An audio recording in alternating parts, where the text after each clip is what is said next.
Okay, maing mudto na usab kanatong tanan Luzon, Visayas, Mindanao, maing mudto Philippines, maing mudto world, maing mudto universe. Ana na punta mga higala diri nga atong tulumanon sa kahanginan.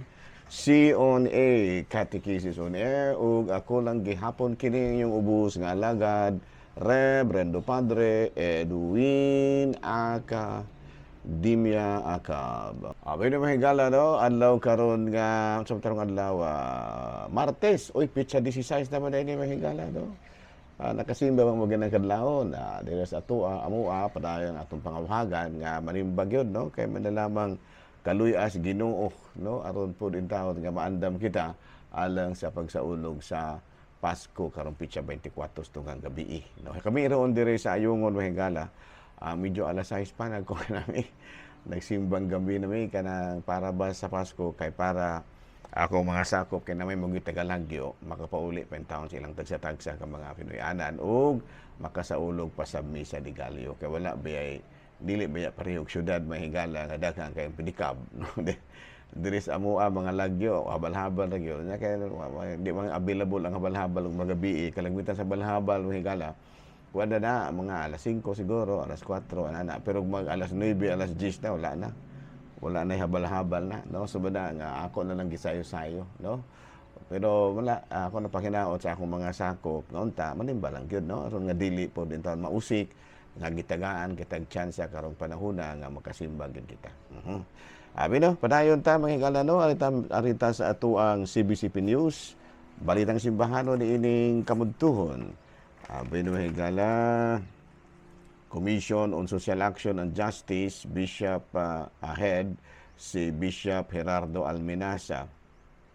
Anawagan gud mahigala nga i-dismantle na gyud kini mga political dynasty nga wala na ingon ni ana ba ikuana na siya matud pa himuo maghimo gyud og balaod no nga mawala na ni political dynasty kay diri lang daan sa atua murag grabe ang political dynasty diri no na saka dili na ako isulti ang mga lugar pero mura og daghang kayo nga ang asawa mo ay mayor, ang bana mo ay vice mayor. Daghan na kay na no daghan na kay na do ay kining ang kining gitawag nato ang bana mo ay mayor, ang asawa mo ay vice mayor, dili magunan sila mapirdi kay kontrolado man nila lagi. So muna nga nanawagan karon si Bishop Gerardo Almenasa sa head sa Social Action Commission and Justice nga mawala na kay murag usap po na sa kining gitawag natong paagi nga makontrola sa mga tao sa sa usa ka pamilya ang kaugmaon sa usa ka lugar. Balita mahigala gikan sa Roma sa Vatican, Pope Leo sa iyahang wali ngadto sa mga sa St. Peter's Square atol sa Our Lady of sa piyesta sa Our Lady of Guadalupe nagkanayon nga Mary brings joy where human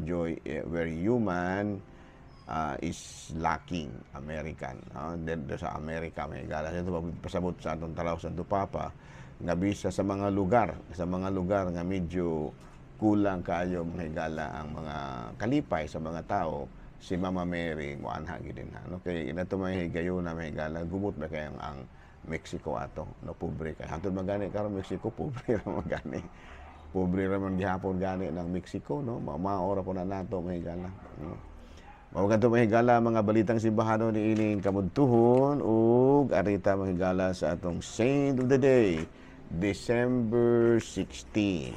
Abi na nga atong Saint of the Day karon mao si Saint Ado A-D-O of Vienne. Usa kay nahimo ni siya nga usa ka arsobispo, scholar kay na-educated man kini siya mahigala sa usa ka Benedictine monastery. So pa well educated ni siya. Unya sa diha nga na arsobispo na kini siya, iyag yung gi-reform ang clergy, no? And he fought against immorality, especially those committed by higher authorities. Sa padayon ta mahigala no, ato ang karon nga kining santo mao si San Ado or Ado. No, na pinailhan mahigala nga Ado. No? Okay, no, padayon ta na ta sa ato ang catechism, no? Catechism na ta mahigala. Okay, ang ato ang title karon sa catechism nato blessing of houses and other things, including religious article. Yan, no? Blessing of houses and other things, including religious articles. Sa ito pag gitawag. Blessed objects are called sacramentals, no? Meaning that they are like the sacraments. The sacramentals point us to God's grace and make present God's grace to us in some way. Though they are channels of God's power, they are not as potent as the sacraments. No, sa ato pa, kini mga butang bitaw nga mga nablisingan ba, makatabang nato ni sila mahigala nga makadawat pa kita og dugang grasya pinaagi niini. Tungod lagi kay ang presensya sa Dios ato mang masinati pinaagi niini. No, although nga diha naa din ha ang matud palagi kining gitawag nato gahom sa Dios, channels of God's power, pero dili gid siya parehos gyud sa sakramento. Ana, no? They are not necessarily as potent as the sacraments. Abi, no, ari kita manghigala sa what happens to an object if it's blessed, no? Sa may mahitabo sa usa ka butang kung kini mabindisyonan.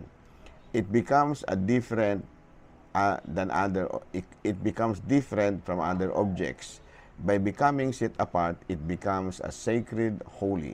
As it becomes sacred and holy, the object is no longer ordinary but becomes extraordinary. No, sa ito pa, kung mablisingan na imong balay, ayaw nagsigig tinunto na magsugal-sugal. Magsugal-sugal mo din na, kay binditado na ba na, no?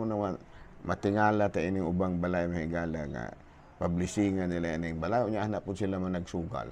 Sana marong istoryahan, no? Dili dagay maayo kaya na-blessed na ba ya unya anak po mo maghubog-hubog din na dili na maayo, no? Abi na sa to pa kini mga butang nga balaan na kay na kuana na blessingan na dili na nato gamiton sa dili man paagi, no? Asa mo nato na mabasa sa Biblia? Of course ato kanang mabasa sa Buhat 19 kapitulo 19 11 bersikulo 11 sa 12. Nagbuhat sa Dios ug nagbuhat ang Dios og talagsaong mga milagro pinaagi kang Pablo. Bisan ang mga panyo ug ang mga tapis nga iyang gigamit gidala ngadto sa mga masakiton ug naayo ang ilang mga sakit ug nanggula gikan kanila ang mga daotang espiritu. Sa ato pa, let us often make use of sacramentals, holy water, crucifixes, image of Jesus, Mary, and the saints, rosaries, and novena. But most of all, let us remark to whom the voice are to the most holy Trinity, who in one way in the beginning is now and will be forever. Amen. Sa ito pa kining sa Buhat kapitulo 19 11 at 12, no? Kaya mga panyo, ang mga tapis nga gigamit ni San Pablo nga gidala sa mga masakiton na ayo sa ato pa sagrado kay nahimo naman nga sacramental. Ayan, no? Sa Exodus kapitulo 7 bersikulo 20, gituman ni Moises ug ni Aaron ang gisugo sa Ginoo kanila sa atubangan sa hari ug sa iyang mga opisyal.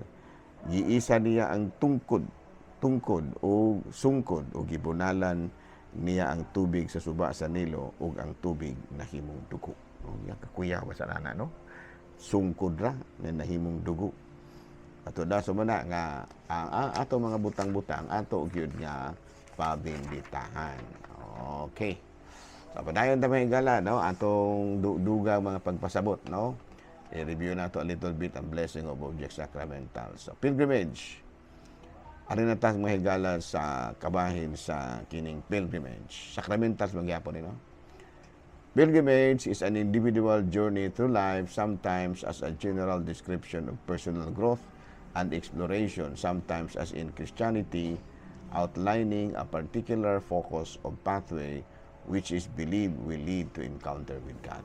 No? Sa ito pa, kinibit ang mga pilgrimage mahigala na doon na gini siya purpose kay mauman kini mahigala ang matud palagi usa ka paagi nga diin ma-focus nato ang atong kaugalingon ngadto sa pag-encounter sa Ginoo. No, kanang ang sample nga mahigala, no, kanang mag-pilgrimage ta pag-uhay pala mahigala nagsigi mig pilgrimage diri, no. Daghang kayo ang pilgrimage will lead to encounter with God. So ato pa atong ma-encounter ang Ginoo pinaagi sa mga pilgrimages, no? Pilgrims and pilgrimages are words that have carried as a range of meanings over the century. Pilgrim meaning peregrinos, no? And a faith-based pilgrimage, no? Journeying to a place of special significance plays a part in almost all cultures and religions. The goal may be given prominence by particular events, the shrine of a saint, of others, significant figure, or a remarkable geographical feature. Pilgrimage motivated by religious belief is still very much alive in the 21st century. Sa ito pa, kining pag-pilgrimage, galing lang kay kining nahuman na magod mahigala ang pilgrimage. Kanong unang katong kami mahigala, amo yung ipahimudsan. Naningkamot yun ko mahigala nga ang akong mga sakop. Maka-pilgrimage yun, may nalamang mahigala, no? Aron po ba yung taon nga kanang maka-experience mo sila o maka-encounter sila sa Ginoo. Christians are considered pilgrims in this world whose true destination is in heaven. We must therefore live and behave day by day according to the standards of our destination as we journey through life. So Christians is a traveler, particular religious God. No, sa ito pa, kita man mga Kristiyanos, may igala, kuan man gud ta? Kanang we are called pilgrims. Kaya nga naman, nagpanaw man ta, niyang atong destinasyon paingon sa langit. Ayan, no? Daghan kay mga higayon, mga higala nga ang pilgrimage dahimong usa ka matud pa mahinungdanon kaayo nga parte sa kasaysayan sa atong pagtuo. Sama pananglit ni Abraham, no? Yang gibiya sa Genesis chapter 12 verse 1 to 9. Iyang gibiyaan ang iyahang pinuy-anan ug miadto siya sa lugar nga gisaad kaniya sa Ginoo. Nya nahimo siyang usa ka pilgrims whose willingness to obey God makes him a model of faith and obedience. Sa Exodus, no, the Israelites traveled through the wilderness to the land of Canaan, experiencing both hardships and God's care and guidance. Now, later interpreted as paradigm or made of Christian journey through a fallen world towards heaven. So, ito pa, kinig yung kinibitaw kitang mga Kristiyanos may gala. Mura po tag mga Israelita, no? Nga nag-pilgrimage punta gikan sa karaan natong mga pagtinuuhan, no? Sa tubang kadili kita mga Pilipino mahigala dili ba kita original Christian ang kana bitawng na nabunyagan ra baya pud kita aron mahimo kita mga Kristiyanos so muna nga isip mga nabag-o no gikan sa karaan nato nga pamaagi dunay paradigm shift kausaban ba nga diin we journey through a fallen world towards heaven. Sa atong ebanghelyo, Jesus is shown winning forgiveness for humankind through His death on the cross, making it possible for individuals to return to God and eventually reach heaven. No? Sa Last Judgment, Christians are therefore encouraged to see themselves as pilgrims and the stranger on the earth, temporary where true home is in heaven.